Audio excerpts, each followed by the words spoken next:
Ladies and gentlemen, live in front of your very eyes, it is I, the Acid Disco Blood Tourist, one half of the ICW Tag Team Champions, and of course, Scotland's #1 export. My name is Lou King. Dramatic pause. Shut. And you're watching the best wrestling show on the internet, Wrestling with Regret. Now, music man, play that intro.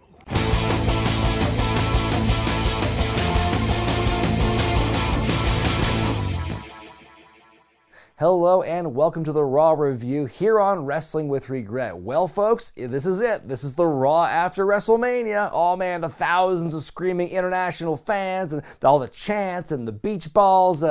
Yeah, we get absolutely none of that this year. Although it's funny because on commentary they do say this night historically is one of the most unpredictable of the year. Not quite so this time around, but we'll see how they're able to follow up with the success of WrestleMania one night later. Opening match sees Asuka and Liv Morgan in one-on-one action. I really enjoyed this matchup here. I think that Liv really she really impressed me with this one, really holding her own here against Asuka. I loved her springboard codebreaker off the ropes like near the end of the match here. She puts up a good fight, but ultimately Asuka locks in the Asuka lock. Liv taps out and Asuka wins. We get a recap of the Shayna Baszler Becky Lynch match from Saturday, and we get some post-match promos as well. Becky is very, compared to Shayna Baszler, very verbose in her response here. She basically puts over Shayna in a big way, putting over how strong she is and how good of a fighter she is.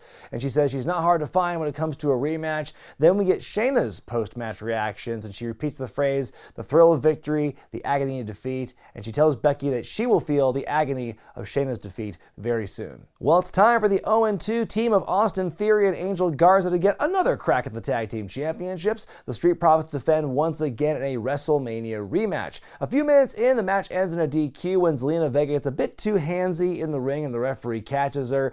Same kind of thing we saw at the end of the title match on Sunday where the heels were beating down Montez Ford, but out comes Bianca Belair once again to make the save. Makes you wonder why she didn't just come out with the Street Profits from the beginning this time, because here she gets her whole song and dance on the stage with the hair twirling and the spinning around. Like a couple of months ago in NXT, we all laughed when Rhea Ripley did the same thing to save Bianca from beatdown from Charlotte. She's whole hands on the vest thing, the big stomp. I'm like, yo, there's a beatdown happening. Time's of the essence here. Same kind of vibe here with Bianca. But anyway, the good guys chase the bad guys out of the ring. Bianca on the microphone saying that she goes here now. I mean, she's been called up to Raw.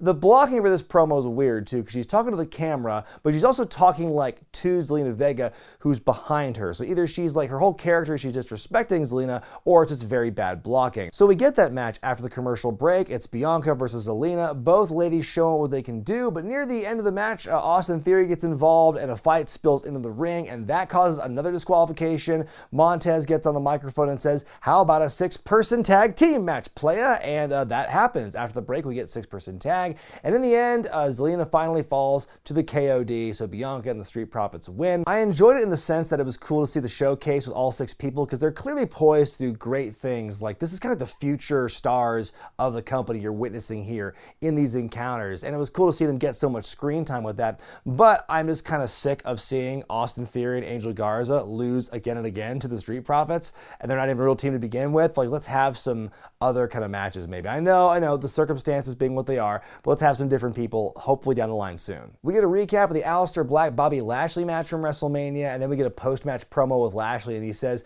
maybe I need new management or a new wife. And then he leaves as Lana walks in. Like, damn, one loss and he's already considering divorce. Man, he acts fast. Speaking of Aleister, he's in action up next against Apollo Crews, who's back on Raw after languishing for a long time on SmackDown.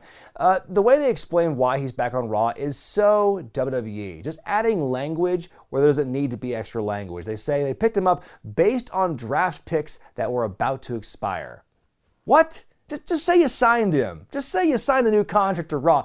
Why do you have to make things so needlessly complicated like that? This is a workhorse style match. This is the longest match of the night, and it goes through 3 commercial breaks. It's great, and ultimately Aleister wins the Black Mass. But after that, it's like, okay, Now what? I mean, how many times have we seen Apollo Crews brought out for like these kind of matches where you get to showcase all these things he can do, and he looks great, and they keep putting him over, oh, this is star in the making and everything, and then they proceed to do diddly dick with him. Like, we've been seeing this song and dance from him since, I think, 2016, since he got called up way too early from NXT, and he's been doing nothing since. I'm trying to think, like, he wrestled Sheamus in his first big program on the main roster years ago. They had a match at Money in the Bank that year in Las Vegas, and I feel he's gained nothing. He's nowhere further in 2020 than he was at that point. He was more relevant with Titus Worldwide than he is right now, and even that was that wasn't that great. So, after all this time, either do something with him or don't. Like, I'll believe in a push when I see a push, but I don't see the point in constantly bringing Crews out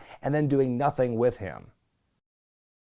We get a recap of the Last Man Standing match, then Cedric Alexander and Ricochet, a recently formed tag team, take on Lorcan and Burch in tag action here. It's a short and sweet matchup, and the Flippy Boys make short work of Team CAW. So I hope to see more action from Ricochet and Cedric in the future. I kind of like where they're going with this team here. Let's put them in a real program soon, though. We get another WrestleMania recap, this one of the Kevin Owens-Seth Rollins match, which was awesome, by the way. Go check that out if you haven't seen it yet from Saturday. We then get a promo from Kevin Owens where he says, the 5 months of hell he went through with Rollins were totally worth it after WrestleMania, and he says he's here to stay. He's going to keep fighting because this is the Kevin Owens show. And speaking of Seth Rollins, he's in action up next against Denzel Dejournette, developmental wrestler with developmental gear. Rollins is a very sullen-looking boy here. He's just none of the bombast, none of the smiling that he had on Saturday before his match and everything. He makes short work of Denzel here, hits him with a stompy stomp in like about a minute after the bell actually rings, and that's that. Well, here's a return that surprised me. Nia Jax back in action for the first time in a year. Last time we saw her was in the women's tag title match at WrestleMania 35, and then after that match she had double ACL surgery, and she's back here against Deonna Purrazzo, and she destroys Deonna in more ways than one here, talking trash the entire time.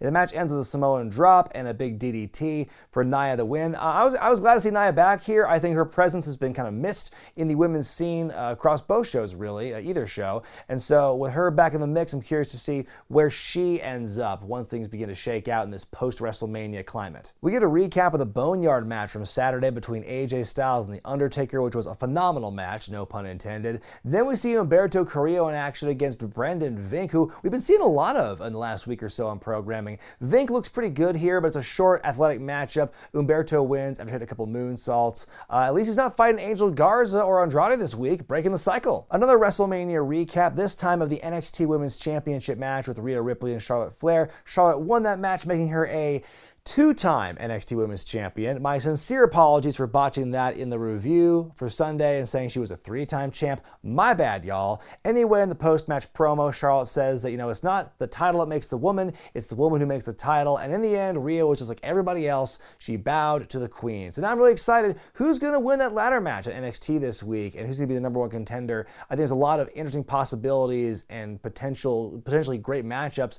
no matter who wins that one. Our final segment of the night takes place minutes after the end of WrestleMania on Sunday. So we get this like 20 minutes after the match had passed with Lesnar. Drew comes back out to cut an interview. He's got the belt, he's got the new side plates on the belt and everything. He talks about how his match with Lesnar and how every F5, it didn't hurt him, it just made him angrier, and that's how he had the strength to hit every Claymore he possibly could at Lesnar to win the championship.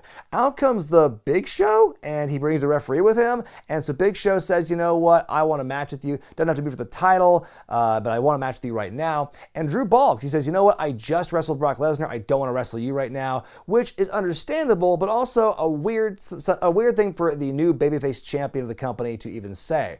But Big Show kind of goads him on, and Drew basically says no. Show slaps him in the face, and the match is on. And they are saying it's for the championship. And they say on commentary, it's unprecedented. No one's ever won the championship at WrestleMania and then defended it minutes later. Well, Yokozuna says hi. Show spends several minutes working Drew over. He's simultaneously beating him up and trying to motivate him. Like, his trash talk is also kind of like, what are you made of? What kind of man are you? Like, you gotta get up. He's basically goading him into putting up a fight. And Drew is doing a good job selling the effects of the Lesnar fight as well as the beating he's taking from Big Show.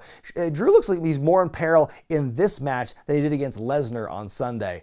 Drew managed to body slam Big Show, but Show chokeslams Drew for a 2 count. Ultimately, Drew hits the Claymore to win the match and retain the championship in this very weird secret post-WrestleMania matchup that we didn't know about until tonight on Raw. I was kind of surprised they never found time for Show to plug his new Netflix show. This is unquestionably the most underwhelming Raw after Mania in history, but, you know, you can't really fault them for that. Circumstances being what they are, this is not your ideal situation. So yeah, you're not going to get the kind of environment you would normally get. I'm sure that in an alternate universe, we'd be seeing bigger returns and debuts on Raw right now than, say, Nia Jax, Apollo Crews, and The Big Show. The Big Show's return was a legit kind of surprise for me, and it was kind of cool to see him back there. But again, like Big Show, like that's the best you could really, that's your big guns that you bring out for the Raw after Mania. This one felt like there was just nothing advanced. And I know that like they're going to go live on Raw next week, starting, they're not doing the pre-taped stuff anymore at the Performance Center, so maybe they'll be able to progress more stories in that way. But for a Raw after Mania, when you're usually supposed to have this kind of like all these kind of new seeds being planted, I felt like none of that, except maybe for, you know, seeing the Street Profits and Angel Garza and Austin Theory and Bianca and Zelina all in action. That's a nice display for them, but it was getting kind of excessive for me, honestly, kind of repetitive after the last few weeks of all these guys in action for the most part. You know, somehow they keep plugging along with these shows. We'll see how they handle it. They're working with what they got, and all you can do really is just hope for the best. But let me know what you thought about Raw this week in the comment section below, and be sure to give it a letter grade by going to the iCard at the corner of your screen. By the way, the Season 9 finale is happening this Wednesday with the AWA Wrestle Rock Rumble. I'm finally covering that cheesy music video. It's going to be great. Hope you enjoy that. But until then, I'm Brian Zane, and I'll see you next time.